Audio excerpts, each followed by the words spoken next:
Bienvenidos, ya estamos con ustedes en la intimidad de sus hogares con su programa Aprendiendo con la Verdad. El programa que transmite para que usted esté enterada y analice sobre la realidad que sucede en Guatemala, en Alta Verapaz y en Cobán, por supuesto. Gracias a la O-Visión, hoy estamos llegando nuevamente a la intimidad de sus hogares a través del sistema Las Verapaces y esperamos pues apoyarles y llevarles comentarios interesantes. Dado que estamos ya en el proceso político y este pues va a culminar en su primera fase el 11 de septiembre, también estamos llevando a ustedes parte de la voz de los actores políticos, para que ustedes pues escuchen directamente de la voz de ellos sus propuestas y también su quehacer dentro del escenario nacional, en el escenario político nacional y departamental. Hoy nos acompaña don Carlos Yat, diputado al Congreso ya en 2 periodos y muy conocido. Hoy vamos a dialogar sobre el trabajo que él ha realizado y por supuesto también para escuchar sus planteamientos, porque tenemos entendido que va a postularse nuevamente como candidato al Congreso. Don Carlos, bienvenido. Sí, muchísimas gracias, Juanito. Es un placer estar acá con ustedes en este programa y pues agradezco esta posibilidad y un saludo cordial a todos los televidentes que tienen por norma buscar este programa cada jueves, creo que es cuando se transmite, ¿no? Don Carlos, en este momento el Congreso está librando una batalla muy fuerte por la aprobación de un presupuesto. Sabemos de que hay un Estado desfinanciado, le llaman, un Estado que los recursos ya no le están llegando. Realmente no sabemos qué está pasando, si finalmente el presupuesto aprobado el año pasado, el presupuesto ordinario, ya se agotó, ya hubo una ejecución avanzada de este presupuesto y pues con la aprobación de un presupuesto extraordinario pues la cosa va a caminar mejor. ¿Cómo está la situación del presupuesto y esta aprobación, don Carlos? Bueno, efectivamente en el Congreso de la República se tramita un expediente enviado por el Ejecutivo relacionado con una ampliación presupuestaria. No es fácil explicarlo ni por televisión, ni por teléfono, ni por radio, los contenidos propiamente de la gestión y de la administración de estos recursos, básicamente para su aprobación dentro del Pleno. En primer lugar, hay que hablar del contexto actual del Parlamento, en el sentido de que hay un partido oficial que ha hecho muy mal uso de los recursos. Y hay una oposición muy fortalecida en 2 grupos que conforman un buen número de diputados que se oponen a la gestión gubernamental. Cuando hablamos de una ampliación presupuestaria, pareciera de que entendemos que los recursos autorizados no alcanzan y que hay que aumentar. La realidad es de que en el fondo no es eso. Hay un presupuesto aprobado de 56,000 millones de quetzales y que a estas alturas lo que falta es liquidez. O sea que no hay recaudación suficiente para poder cumplirle a las instituciones con los fondos asignados, es decir, con los techos presupuestarios. Entonces pareciera de que lo único que se necesita es que haya dinero de dónde tomar para cumplirles. Por eso esa famosa reforma tributaria que no camina, que no avanza. Así es. Porque el Estado ya no tiene de dónde echar más, de dónde echar mano. O sea, está aprobada una cantidad de presupuesto, pero no se recauda. No se recauda. Entonces, la solución que encuentra el Ejecutivo es contratar un préstamo para tener dinero proveniente de un compromiso a pagarse en el futuro y, lógicamente, incrementa el nivel de endeudamiento del país, lo cual es contraproducente para cualquier gobierno que tome la administración de nuestro país el año entrante. Y en esta situación, entonces, los dos grupos de oposición, lógicamente, se oponen totalmente a nuevas contrataciones de préstamo. Pero en el fondo es ese.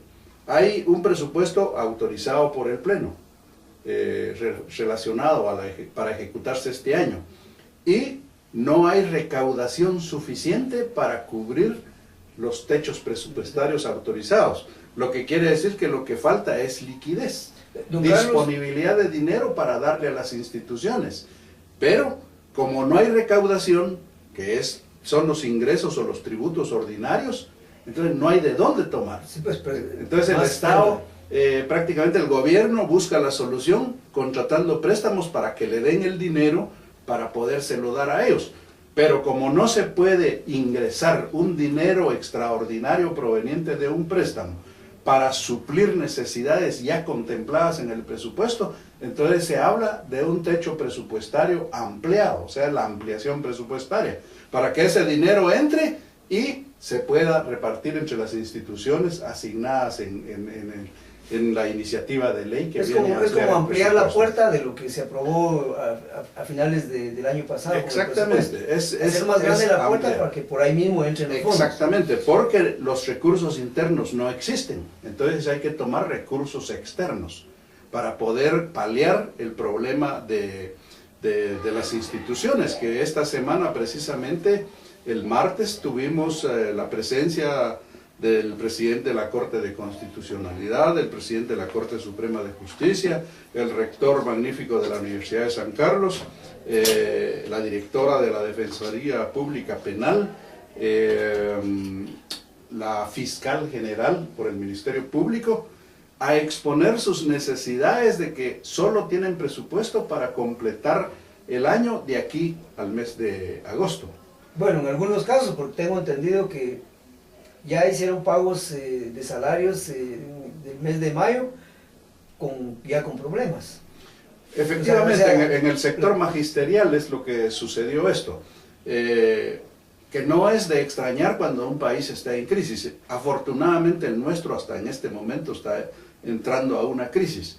Yo te puedo decir por experiencia, Juanito, de que yo viví los primeros años en que yo estuve trabajando para el Estado, en los años 60, nosotros trabajamos para el Estado con una deuda de 3 meses de salario. Fue en tiempos del presidente Idígoras Fuentes que no hubo ingresos, se hablaba de mucha corrupción, se hablaba de iliquidez, se hablaba de poca recaudación, porque no querían contribuir con un gobierno corrupto. Y entonces no había para salarios, estuvimos trabajando 3 meses sin recibir salario. En este momento hay un atraso pequeño en el ramo magisterial y no se puede pagar puntual el salario a los maestros y empiezan las manifestaciones.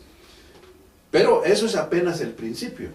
Sí. Si el país se sigue endeudando en la forma que se está haciendo, realmente los problemas para nuestro país van a ser mucho más grandes en el futuro. Porque la recaudación no alcanza para poder pagar los compromisos adquiridos. ¿Y quién nos va a querer seguir prestando? Ya nadie. Claro. Entonces nuestro país económicamente está colapsando y en la medida que no haya un gobierno que venga a sentar normas para poder gobernar un país de por sí muy rico, pero muy pobremente administrado, porque la oposición en el Congreso de la República ya no acepta ampliaciones presupuestarias que se sospechan van a parar a una campaña política que se dice... Este es un mal año para hacer esos préstamos. Totalmente, totalmente. Para cualquier gobierno sería un mal año. Es mal año, totalmente es mal año. Usted habla de 56 millones aprobados 56.000 millones. 56.000 millones aprobados para el presupuesto. Así es. ¿Tiene usted conocimiento de cuánto ha recaudado nuestro sistema financiero de esos 56.000 millones? Anualmente la recaudación oscila entre 32 y 36 mil millones de recaudación interna. Por eso es de que cuando nosotros aprobamos el presupuesto para este año, señalamos de que había un desfinanciamiento de aproximadamente 20 mil millones. O sea que ya se sabía desde cuando se aprobó el presupuesto que iba a haber un déficit. Por supuesto, porque cuando hay un déficit hay que saber de dónde va a venir para cubrir ese déficit. Y desafortunadamente la única fuente de financiamiento del déficit es externo. Porque si yo no tengo lo que necesito, yo lo tengo que pedir prestado. Y ese es el inconveniente que hay para nuestro país, de tal suerte de que por un lado la oposición tiene mucha razón, pero por otro lado también se oponen al buen ejercicio de la administración del actual gobierno. Sí, hay necesidades. Pero hay fundamentos también. No quieren aprobar más deuda porque tienen sospechas de que la deuda está sirviendo también para financiar campaña electoral. Don Carlos, hay un problema con la recaudación y que se ha venido manejando desde cuando los acuerdos de paz y se esperaba una recaudación que llegara a un 12% del Producto Interno Bruto. Así es. Los datos nos indican que no llegamos pero ni al 10%, estamos en un 8, entre 10 y 11% está en este momento.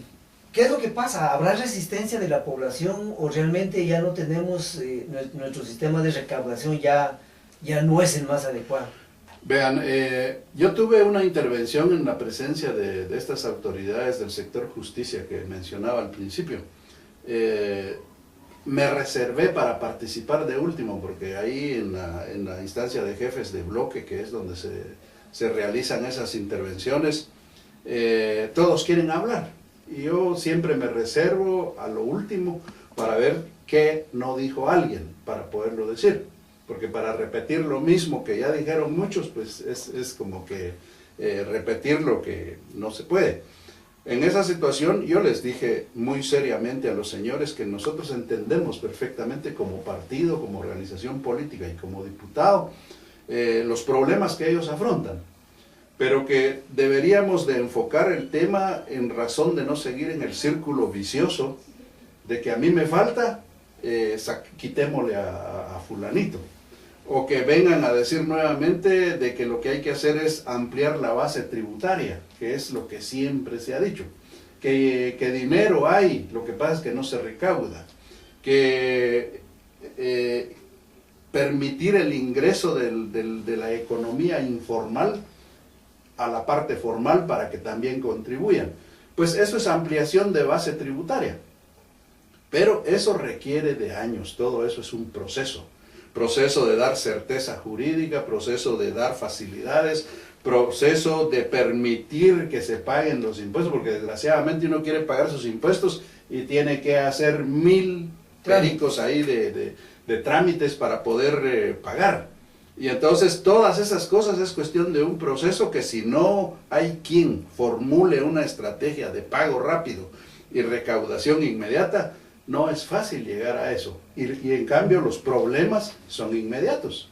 O sea que los problemas están en la puerta, aquí las tenemos en la mesa. Mientras que las soluciones están a 3, 4 cuadras del lugar. Y no es posible pensar en eso. Entonces, yo cuando intervine les dije, señores, aquí lo que pasa es que la vaca ya se nos enflaqueció y ya no tiene leche. Esa es la realidad, porque todos mamamos de una sola ubre. Todas las instituciones van al Ministerio de Finanzas, van de un presupuesto aprobado, pero cuando ese presupuesto es desfinanciado y ya no hay recaudación para poder repartir, ¿qué se va a repartir? Entonces, ellos lo entienden perfectamente, incluso el rector magnífico de la universidad me llamó y me dijo, mire, lo felicito por su exposición, porque es realmente eso lo que hace falta. Y yo lo que les dije, ¿por qué no entre todos, no solo ustedes que son el sector justicia, incluido el señor rector magnífico, ¿por qué no influimos en el país para que realmente se haga la reforma fiscal necesaria? Los acuerdos de paz nos sugieren exactamente lo dicho de que el 12% debería ser el nivel tributario del Producto Interno